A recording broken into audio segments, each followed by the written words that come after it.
That said, China continues to increase its defense spending at a high level and is rapidly expanding its military capabilities across a wide range of areas without sufficient transparency.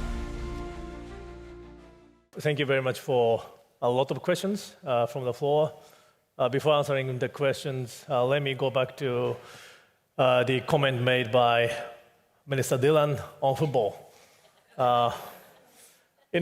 are talking about managing regional tensions. I think there is a tension between Dylan and I now. But I'm confident that we can manage it. I hope. Yeah, in 2 weeks, she is coming to Japan, exactly the day Japan's national team and Netherlands national team is going to, on the field. Yeah. But I'm not going to cancel the meeting. Always open to that dialogue. Okay. Let me go to the easy part first. I know there are so many difficult and sensitive questions to me. The first part is second question to me about Quad. Thank you very much for your question. Recently, Japan's Foreign Minister Motegi visited India to have a Quad meeting with foreign ministers.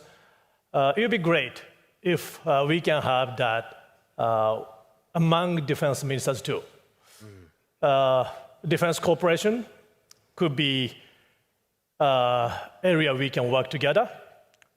So if a diet schedule allows, it would be great if I can visit India to have that kind of dialogue. So I want to energize Quad to the next step. On the, how many questions I get? You can group them into those 4 that are there. Someone asked Philippines cooperation to Japan. I'm very thankful to work with Minister Teodoro so closely. I just visited the Philippines 2 weeks ago to discuss about our transfer of second-hand frigate to the Philippines. We actually, before this speech and session, I met Minister Teodoro, and we reached broad consensus on officially transferring Abukuma-class frigate to the Philippines. So I'm committed to strengthen our defense ties with the Philippines with transparency. And, so please let me know if there's anything you want to ask more about the Philippine-Japan relationship and the defense ties cooperation. It's also same as Indonesia issue. Someone asked a question about Indonesia. I'm also very close relationship with Minister Sharif from Indonesia. Yesterday, I had a discussion with Vice Minister of Indonesia. And we also agreed to establish a working group on defense equipment and technology transfer from Japan to Indonesia. So I'm going to find out what the best way to start with Indonesia. Canada, thank you very much for your question. I think your minister is also coming to Japan in June. I'm really looking forward to seeing him since we met in Munich Security Conference. I hope it's not the day I'm going to see Dylan on that day.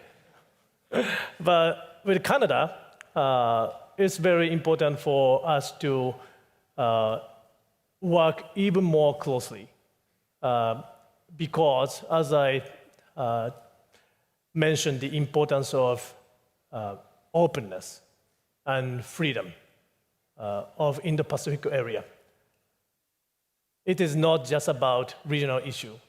As Dylan and Minister Khaled said, now regional issue is not just isolated with any region. So in the Pacific and North Atlantic, also Atlantic area, it's all connected. So I'm fully committed to work with Canada even more closely. I'm looking forward to working with Minister McGuinty soon. And I think it's time to move to the difficult part. Thank you very much for your question, Chinese participant. Thank you very much. You know, Japan's defense policy and the defense build-ups are not based on the idea of identifying any specific country or region as a threat or having a military confrontation with it. That said, China continues to increase its defense spending at a high level and is rapidly expanding its military capabilities across a wide range of areas without sufficient transparency. China's external approach and military activities are matters of serious concern for Japan and the international community. At the same time, as I told my counterpart, Minister Don Jun, the Japan-China Defense Ministers meeting last November in Malaysia, Japan believes it is essential to have persistent, candid dialogue and communication without turning our eyes away from concrete and difficult issues, precisely because challenges exist. Japan's door is always open. The Ministry of Defense will continue to use various channels and every available opportunity to communicate firmly with the Chinese side. So please give my best regards to my counterpart, Don Jun. Thank you. Let me answer Japan's commitment on free and open Pacific, Indo-Pacific, coming from German participant. Also, I think this is linked to the question from Cambodia on offshore security assistance. My answer is yes. Japan is ready to do more in order to keep this region and also the world even more free and open. So it was great that Secretary Hegseth was here with us yesterday and also answering to my question. His message to this area, to the Indo-Pacific, and the U.S. commitment to the world was very strong. And so we must not underestimate U.S. presence in this region. If we underestimate it, it produces vacuum or space to the party concerned. And also, thank you very much for the question from South Korean participant. Thank you. I feel thankful to work with Minister An closely. I had a very fruitful discussion with him yesterday, and I received official invitation to South Korea. So I'm looking forward to visiting your country very soon, maybe in June. Also, questions on what's the next step for Japan and ROK defense cooperation. To be honest, Japan is ready to do more with ROK. But I understand the next step should be welcomed by the people of Republic of Korea. So I'm committed doing my best to prepare and to maintain the environment between Minister An and I. Also, thank you very much for questions on the nuclear posture and also extended deterrence commitment from the US. I think this is a very important question to everybody. We, Japan, keeps the 3 principles on nuclear policy as a government. And also, yesterday I had talks with US Secretary of War Hegseth about the next meeting with him, possibly within this year.